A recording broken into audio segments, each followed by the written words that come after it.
Intervalo de jogo para Vasco da Gama 1, Atlético 0, mas agora prioridade máxima da Itatiaia na cobertura da tragédia envolvendo um ônibus com torcedores do Corinthians que se acidentou após a partida de ontem com o Cruzeiro no Mineirão.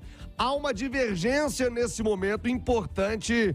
Aliás, você no YouTube já tem as imagens. Vamos colocar as imagens do acidente, as imagens do ônibus. O ônibus sendo destombado, misericórdia. Para você no YouTube, a imagem do ônibus sendo destombado, eu descrevo para você no rádio.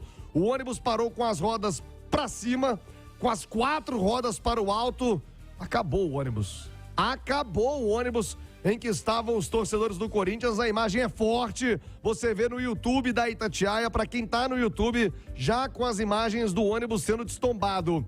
O Oswaldo Diniz, o Edson Costa, todo o departamento da Itatiaia, desde as primeiras horas da manhã, acompanhando os desdobramentos desse acidente gravíssimo na BR-381 com os torcedores do Corinthians que voltavam do jogo contra o Cruzeiro. O ônibus perdeu o freio. Todo mundo conhece, né, a Serra de Igarapé, aqui pelo menos em Minas Gerais. Você de fora, eu explico, é um trecho muito sinuoso, com um declive enorme, né, uma descida muito forte, e ao que tudo indica, o ônibus perdeu os freios. Oswaldo Diniz, a primeira pergunta que faço a você, na divergência do número de vítimas fatais, são 7 ou 8 mortes? Inicialmente falaram em 7, depois houve uma informação de 8 mortos. Qual é a informação de momento, Oswaldo Diniz?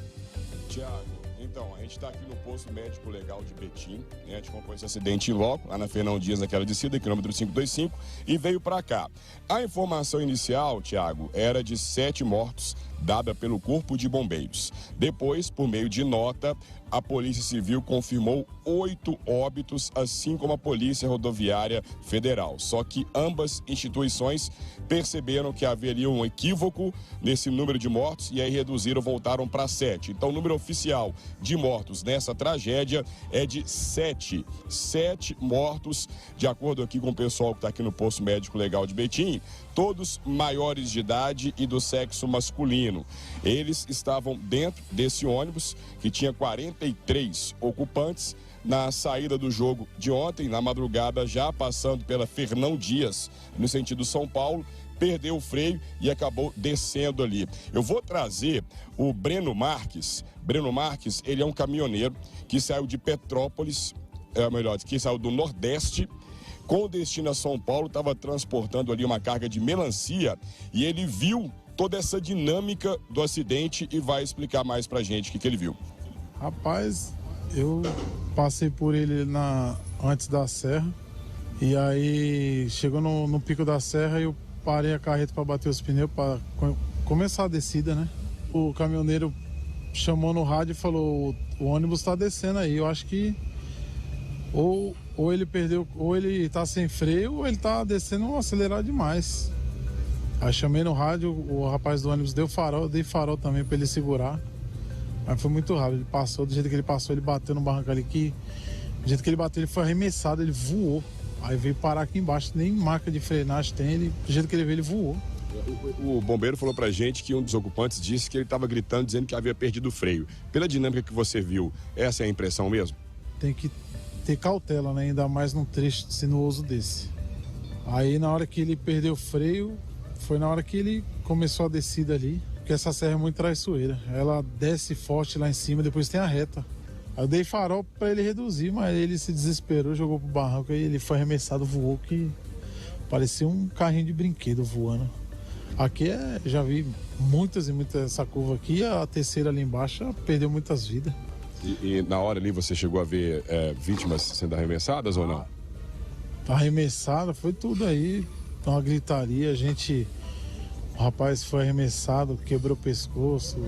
Como é que vocês tentaram socorrer em algum momento ali? A gente socorreu bastante gente, o pessoal que estava preso assim, estava fácil de tirar, a gente pulou para dentro e conseguiu tirar o pessoal, né? Pois é, a gente conversou com representantes das organizadas, porque na verdade, Thiago, são 2 organizadas do Corinthians. Uma chama Coringão Chopp e outra é a mais conhecida, Gaviões da Fiel. 16 ônibus saíram de São Paulo com destino a BH, assistiram ao jogo, retornaram. Nesse comboio passaram 2 e o terceiro é o que sofreu esse acidente, essa tragédia. Então todos os outros ficaram e assim, claro, o trânsito ficou interditado por horas. A gente vai trazer mais informações na programação da Itatiaia, viu, Thiago? Muito obrigado, Oswaldo Diniz. Relato impressionante desse motorista que vinha logo atrás do ônibus, repito, o ônibus com torcedores do Corinthians, que perdeu os freios na Serra de Igarapé. Nas imagens do YouTube, são imagens impressionantes do estado em que ficou o ônibus. E pelas imagens, a gente vê a pista sentido São Paulo totalmente interditada. Nesse momento, Edson Costa também acompanha desde as primeiras horas do acidente. Qual é a situação de momento da BR-381? O trânsito já liberado, olha aí. Na imagem do YouTube, o ônibus sendo destombado. O ônibus sendo destombado agora, mas que estrago. Misericórdia. Olha os bancos onde foram parar, os bancos do ônibus, todos aqui do lado de fora. Você imagina, né, as pessoas, os bancos todos arremessados para o lado de fora do ônibus.